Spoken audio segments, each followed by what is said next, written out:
"You cannot marry him," Elizabeth screamed at Margaret. "He's divorced. It would destroy the monarchy." Margaret begged, "But I love him." Elizabeth cold. "Love is a luxury royals cannot afford." Margaret's heart was about to be sacrificed for royal duty. Margaret and Peter Townsend met in hidden gardens, stolen kisses behind palace walls. "If they discover us," Peter whispered, "your sister will banish me forever." Margaret, "Then we must be more careful." The forbidden love that almost brought down the crown. On August 15th, 1953, at Windsor Castle, Princess Margaret Rose Windsor walked hurriedly toward the secret gazebo in the farthest corner of the garden. Her heart was beating with excitement. The 23-year-old princess was going to a secret meeting with the love of her life. Peter Townsend was already waiting. At 38 years old, he was handsome, distinguished, but had one fatal flaw. He was divorced. In the 1950s, this detail meant monarchical disaster. "Margaret," Peter said softly, standing up. "Peter," Margaret breathless, "no one saw me. The coast is clear." Peter approached carefully, still mindful of royal protocol. "Your Royal Highness, this meeting is risky." Margaret interrupted, stepping closer. "Please, Peter, when we're alone, just Margaret." Peter smiled, his resistance melting. Margaret. They had met 3 years ago, when Peter was appointed as King George VI's equerry. Initially, the interaction was professional. Margaret was a teenage princess, Peter a respected royal servant, but somewhere between palace functions, private conversations, and shared laughter, something shifted. "Peter, I've been thinking," Margaret sat on the gazebo bench, "about what you said last week." Peter joined her carefully. "Which part specifically?" Margaret with a shy smile. "About feelings being mutual." Peter took a deep breath. "Margaret, I meant every word, but the circumstances—" Margaret interrupted. "Forget the circumstances for a moment. Just be honest with me." Peter looked into her beautiful blue eyes. "Margaret, I love you. Completely. Hopelessly." Margaret's heart soared. "I love you too, Peter. More than anything." They moved closer together. Peter gently cupped Margaret's face. "Margaret, your sister, the crown, protocol." Margaret whispered, "Just kiss me, Peter." Their lips met in a desperate, passionate kiss. All royal protocol, all consequences were momentarily forgotten. When they separated, both were breathless. "Peter, what are we going to do?" Peter was tormented. "I don't know, darling, I don't know." At the same time, at Buckingham Palace, Queen Elizabeth II, recently crowned, was having a serious conversation with Palace Intelligence Chief Sir Michael Adine in her private study. "Ma'am, there are concerning reports we've received," Sir Michael said uncomfortably. Elizabeth was alert. "What kind of reports?" "About Princess Margaret and Group Captain Townsend, ma'am." Elizabeth's stomach dropped. "What about them?" Sir Michael hesitated.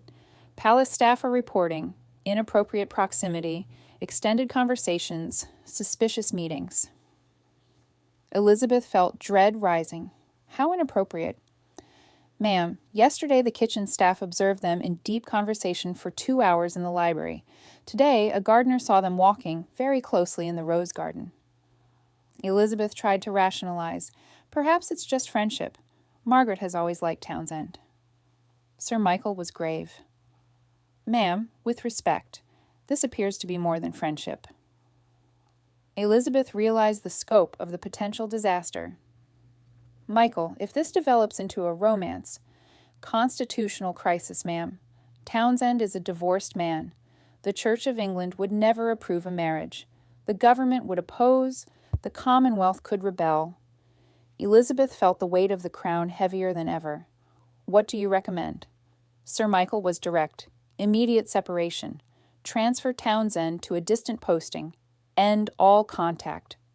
Elizabeth was pained. "Margaret will be heartbroken." Sir Michael was firm. "Better a heartbroken princess than a destroyed monarchy, ma'am." In the following weeks, Margaret and Peter became more careful, but increasingly desperate. They had stolen moments in hidden palace corners, quick touches during official functions, secret notes passed through trusted servants.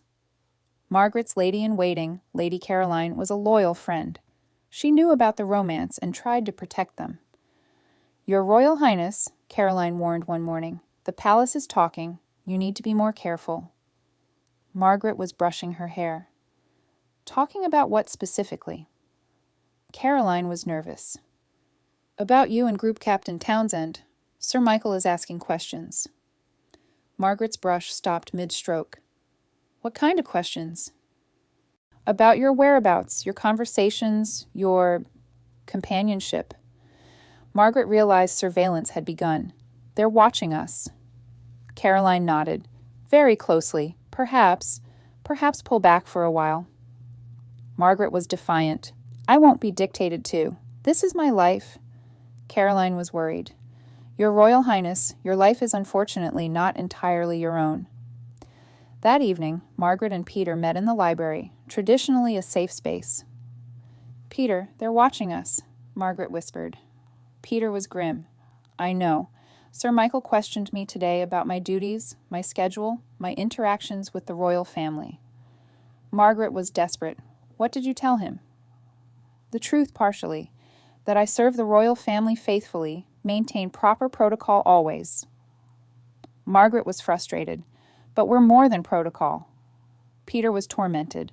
"Darling, what if we have to stop seeing each other?" Margaret panicked. "No, I won't let them destroy this."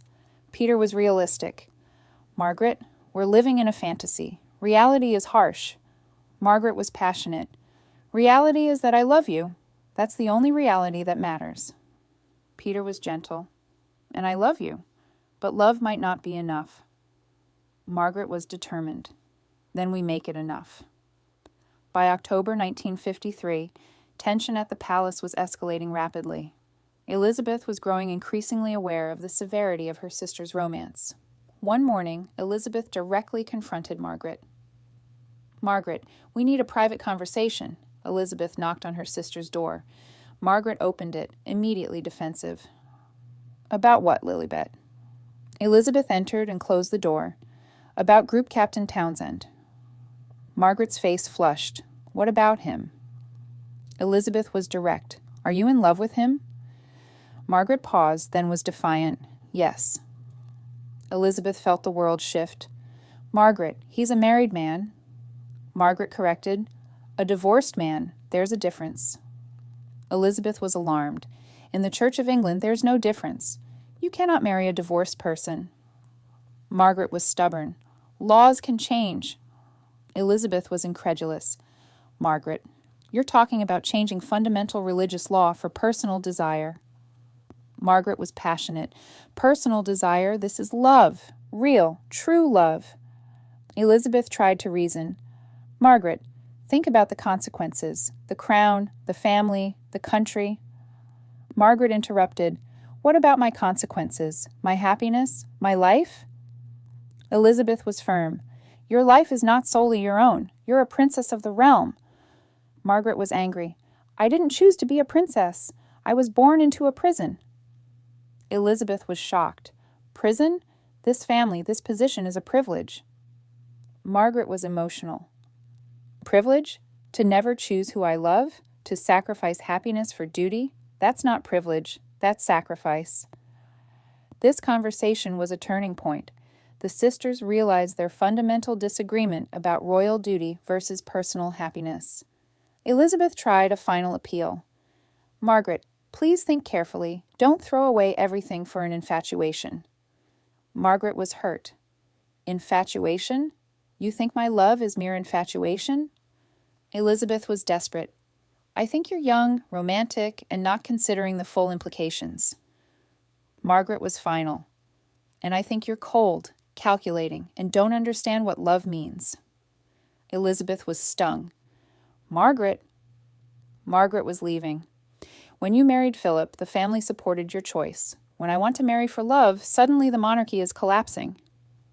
Elizabeth called after her. "Philip was a suitable match. Townsend is a divorced commoner." Margaret turned back, tears streaming. Townsend is a good, honorable man who loves me. Elizabeth had the final word. Love is not enough for royalty. Margaret slammed the door. After this conversation, Elizabeth began taking desperate measures. In November 1953, Elizabeth called Sir Michael for an urgent meeting. Sir Michael, the Margaret Townsend situation has reached a critical level. Sir Michael was agreeing. Ma'am, the romance is becoming an open palace secret. Soon it will be public knowledge. Elizabeth was decisive. We must act immediately, separate them permanently. Sir Michael. What are your instructions, ma'am? Elizabeth was painful but firm. Transfer Group Captain Townsend, a distant posting, effective immediately. Sir Michael.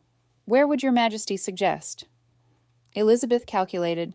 Brussels, military attaché position, far enough to break contact, prestigious enough to avoid suspicion. Sir Michael understood. I'll arrange the transfer orders immediately. Elizabeth with a heavy heart. And Margaret must not know the reason. Make it appear like a routine military advancement. Sir Michael. Of course, ma'am. Elizabeth was worried. Margaret will be devastated. Sir Michael was practical. Better devastated than causing a constitutional crisis, ma'am. That same evening, Peter received the transfer orders personally from Sir Michael. Group Captain Townsend, your new posting is Brussels, military attaché to the British Embassy. Peter was shocked. Sir, when is this effective? Sir Michael. Immediately. You leave Monday morning. Peter realized. Sir, this seems sudden. Sir Michael gave a stern look. Military postings are often sudden, Group Captain. I trust there's no issue with these orders? Peter understood the subtext. No, sir, no issue.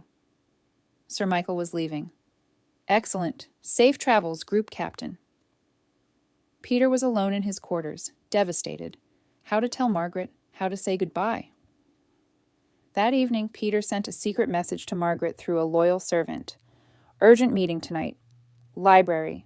Last time. Margaret received the message, her heart sinking with dread. At midnight, Margaret crept to the library.